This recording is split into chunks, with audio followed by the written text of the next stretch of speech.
5월 26일 화요일 예배의 제목은 믿는 자들입니다. 기도해주신 덕분에 우리 사역자와 사역위원회들 수양회를 은혜 가운데 마쳤습니다. 네. 제 목소리를 들으시면 아시다시피 은혜로운 시간이었습니다. 오늘도 그 은혜 이어지기를 간절히 소망합니다. 오늘의 본문의 이해를 위해 우리 함께 7장과 8장을 간략하게 살펴보고자 합니다.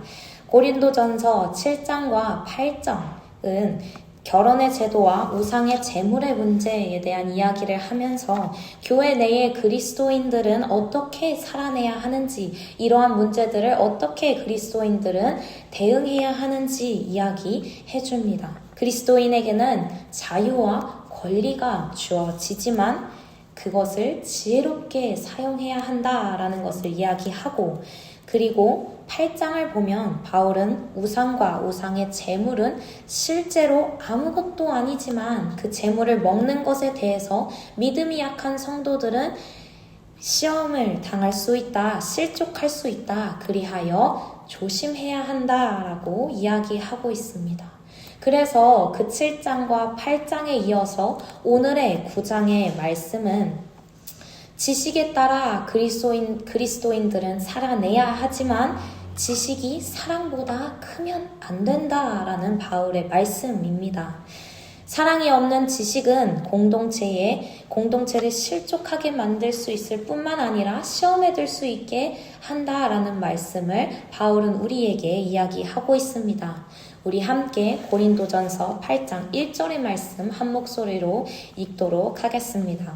우상의 제물에 대하여는 우리가 다 지식이 있는 줄 아나 지식은 교만하게 하며 사랑은 덕을 세우나니. 아멘. 사랑보다 지식이 앞서면 안 된다라고 이야기합니다. 그리고 사랑장이라고 아는 고린도전서 13장 1절의 말씀 함께 읽겠습니다.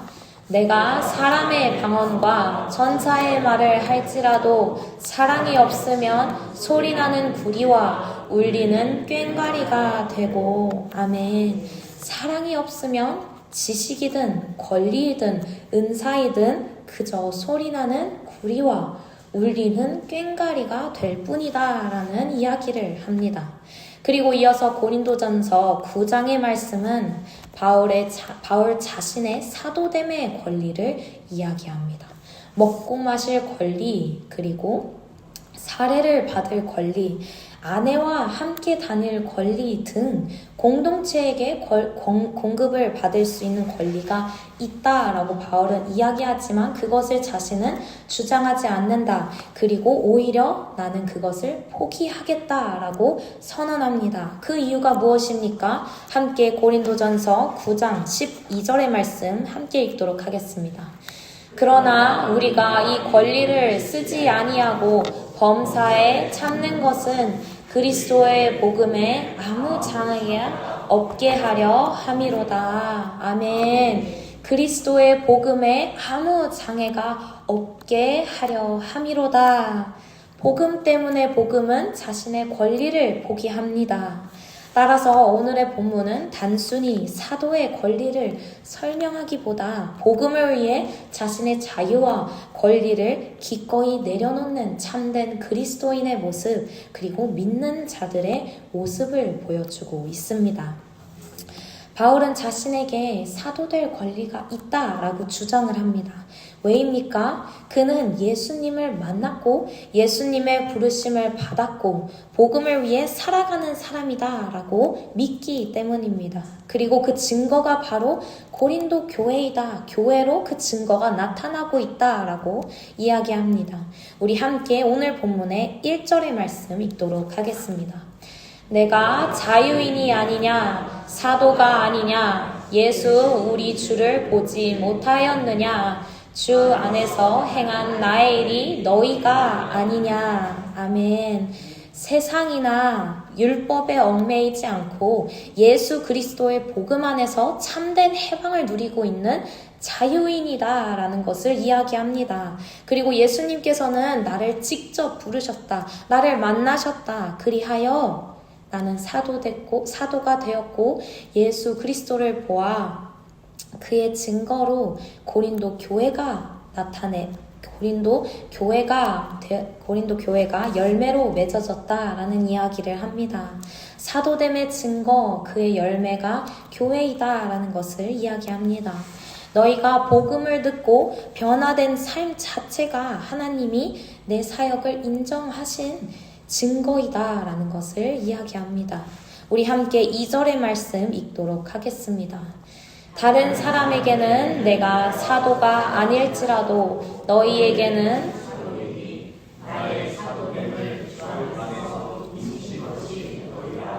아멘. 주 안에서 인치신 것이 너희라. 인치시다라는 것은 소유와 사랑의 표시를 말합니다. 성령의 인치심을 받은 하나님의 백성들, 그 교회들, 바울뿐만 아니라 너희들도 지금 그러한 존재들이다라고 이야기합니다. 복음 안에서 참된 자유를 누리는 믿는 자들, 그리고 직접 하나님께서 선택하셔서 이 교회 가운데 부르신 너희들은 하나님의 인치심을 받은 하나님의 백성들이다라고 선포하고 있습니다. 바울은 복음이라는 씨앗은 교회라는 열매를 맺어진다는 것을 이야기하고 알려주고 있습니다. 그 열매로부터 얻을 수 있는 유익이나 권리는 사도된 바울은 사용해도 되고 인정하고 있습니다. 그의 예시로 7절에 설명합니다. 자기 비용으로 군에 복무하는 사람이 어디에 있고 포도원을 만들고 그 열매를 따먹지 않는 농부가 어디 있으며 양떼를 치면서 그 젖을 짜먹지 않는 목자가 어디 있느냐라며 그의 타당성을 이야기합니다. 그리고 오늘의 10절 함께 봉독하도록 하겠습니다. 오로지 우리를 위하여 말씀하심이 아니냐. 과연 우리를 위하여 기록된 것이니 밭 가는 자는 소망을 가지고 갈며 곡식 떠는 자는 함께 얻을 소망을 가지고 떠는 것이다. 아멘. 하나님은 소 한 마리도 돌보시고 일하는 자의 수고를 기억하시는 분이십니다. 그렇기 때문에 밭 가는 자는 추수의 때를 기다리며 소망하며 그 가운데에 일하듯이 복음을 전하는 자도 열매를 기대하며 소망 가운데 일해야 된다라고 그 마땅한 권리를 인정하며 이야기해주고 있습니다. 하지만 그 권리를 바울은 오직 복음을 위해 포기했다라고 이야기합니다. 권리가 없어서가 아니라, 그것을 인정하지 않아서가 아니라 복음 전파에 방해받지 않기 위함이었습니다. 복음의 결실인 교회를 위해 바울은 교회의 영적 아버지로서 공동체를 사랑하는 마음으로 그것을 행동으로 나타낸 것입니다. 권리가 있어도 사랑 때문에 내려놓았고, 그리고 복음을 위해 바울은 그 사도된 권리를 포기하였습니다. 9장을 계속해서 보면은 바울은 복음 전파의 사명을 이야기하며 사명받은 자들의 마땅한 태도가 무엇인지 보여주고 있습니다. 우리 함께 고린도전서 9장 19절의 말씀 함께 읽도록 하겠습니다. 내가 모든 사람에게서 자유로우나 스스로 모든 사람에게 종이 된 것은 더 많은 사람을 얻고자 함이라. 아멘. 복음의 열매가 교회로 맺어지기 위해서는 종이 되어야 한다. 스스로 모든 사람에게 종이 되어야 한다라고 이야기합니다. 바울이 복음을 위해 모든 것을 내려놓고 스스로 모든 사람에게 종이 된 이유는 오직 복음, 오직 예수 때문입니다. 바울이 지식이 많고 믿음이 좋아서 그런 것일까요? 절대 아닙니다. 우리 함께 마가복음 10장 43절에서 45절의 말씀 함께 보도록 하겠습니다. 너희 중에 누구든지 크고자 하는 자는 너희를 섬기는 자가 되고, 너희 중에 누구든지 으뜸이 되고자 하는 자는 모든 사람의 종이 되어야 하리라. 인자가 온 것은 섬김을 받으려 함이 아니라 도리어 섬기려 하고 자기 목숨을 많은 사람의 대속물로 주려 함이니라. 아멘. 바울이 권리를 포기한 이유는 예수님이 그리하였기 때문입니다. 예수님께서 스스로 종이 되었기 때문에 바울은 그 길을 따라 종이 되었다라는 것을 우리는 알 수 있습니다. 예수님은 하나님이십니다. 섬김을 받기 마땅한 분이셨습니다. 이 땅에 종으로 오실 이유가 전혀 없으신 분이었습니다. 하지만 가장 낮은 자리로 오셨고 자신의 생명을 내어주기까지 하셨습니다. 왜요? 죽기까지 우리를 사랑하셨기 때문입니다. 복음은 사랑 때문에 자신을 내어준 예수님의 사랑의 이야기입니다. 이 귀한 이야기를 전하는데 바울은 힘썼다라는 사실을 우리는 알 수 있습니다. 우리 한마음교회가 기꺼이 기쁨으로 마땅히 그 복음을 전하는 교회가 되기를 간절히 소망합니다. 그 이유는 예수 그리스도가 그렇게 했기 때문입니다. 믿는 자들은 복음을 위해 예수 그리스도를 위해 날마다 죽어야 하는 줄 믿습니다. 바울이 나는 날마다 죽노라 라는 말씀을 실천하며 살아냈듯이 우리도 어떻게 이러한 고백을 할 수 있는가? 날마다 어떻게 이러한 고백으로 죽을 수 있는가? 라는 질문에 갈라디아서 2장 20절을 우리가 믿음으로 선포하기를 간절히 소망합니다. 내가 그리스도와 함께 십자가에 못 박혔나니 그런즉 이제는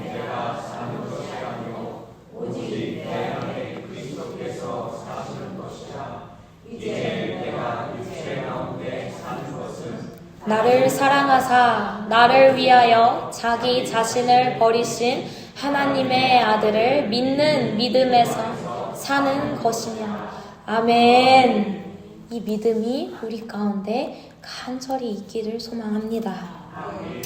나의 머리로는 이해되지 않아도, 나의 경험으로는 도저히 받아들여지지 않아도 우리의 마음을 활짝 열어 예수 그리스도를 우리 마음 가운데 모실 때에 주님께서는 우리에게 더 좋은 것을 주실 줄 간절히 믿습니다.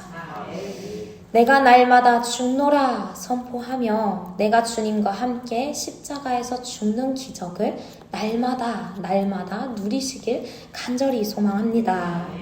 성경에서도 다양한 이야기로 말씀으로 쓰여 있듯이 주님은 우리에게 다양한 방법으로 역사하시고 손 내미시지만 그 안에 메시지는 단 하나입니다. 내가 너를 사랑한다. 내가 너를 사랑한다. 믿습니까? 이것이 믿어져야 말씀이 들리는 것입니다. 이것이 믿어져야 우리 마음 가운데 예수 그리스도가 오실 수 있는 것입니다. 내가 너를 사랑한다. 이 말로는 부족해서 내가 직접 이 땅에 내려와 너를 위해 죽었다. 내가 너를 위해 죽었고 부활하였고 내가 곧 올 건데, 내가 곧 올 것인데 내가 너희와 지금 너희와 함께 있다 라고 이야기합니다. 그런데도 나의 사랑이 보이지 않고, 그런데도 나의 사랑이 느껴지지 않는 이유가 무엇이냐? 왜 아직도 나를 온전히 믿지 못하고, 왜 아직도 너의 모든 것을 나의 앞에 내려놓지 못하고 있는 것이냐? 라고 주님은 탄식하며 우리를 기다리고 계십니다. 너는 더 이상 세상에 매이지 않고 예수 그리스도의 복음 안에서, 사랑 안에서 자유된 몸이다. 자유된 몸이다. 내가 너를 지명하여 이곳에 세웠고 지명하여 이곳에 불렀다라고 이야기하십니다. 이곳에 우리가 나올 수 있는 이유는 오직 주님의 은혜입니다. 이 사실을 머리로, 마음으로, 그리고 우리의 삶으로 받아들이길 간절히 소망합니다. 회복하고 과거의 경험에 의지하는 것이 아니라 그 회복으로 인해 지금의 그리고 앞으로의 주님께서 우리에게 부어주실 사랑을 놓지 않기를 간절히 소망합니다. 나의 생명을 드리니 주 영광 위하여 사용하시옵소서 고백하기를 간절히 소망합니다. 이것이 바울의 고백이었고 우리 믿는 자들의 고백이 되어야 하는 줄 믿습니다. 예수님의 표적을 경험한 수많은 사람들은 예수께 나아갔을 때의 표적을 경험하였습니다. 하지만 10명의 문둥병자 중 단 한 사람만 주님 앞으로 돌아와 무릎 꿇고 감사하였습니다. 그것처럼 주님을 속 시원케 해드리는 믿는 자들, 그 남은 자들은 소수이다. 주님은 분명히 우리에게 이야기하십니다. 우리는 주님을 보았고 주님은 이미 우리 가운데에 오셔서 함께 계신 줄 믿습니다. 한 영혼 주님께서는 선택하셨고 이 자리에 부르셔서 앉히셨습니다. 우리는 이 복음을 위해 살아가는 교회인 줄 믿습니다. 그러므로 연약하고 작은 믿음일지라도 그 믿음으로 주님을 구하고 그 믿음으로 주님을 찾고 그 믿음으로 그 문을 두드리길 간절히 소망합니다. 그 간절한 마음에 주님은 반드시 응답하실 것입니다. 우리 믿음으로 마가복음 16장 17절에서 17절 믿음으로 선포하기를 소망합니다. 주님께서 우리에게 내가 너를 사랑한다, 내가 너를 선택하여 너가 자유되게 하였다 라고 이야기한 것처럼 주님은 이미 우리와 함께 계십니다. 이것을 믿고 모든 것을 다 주님 앞에 내어드리길 간절히 소망합니다.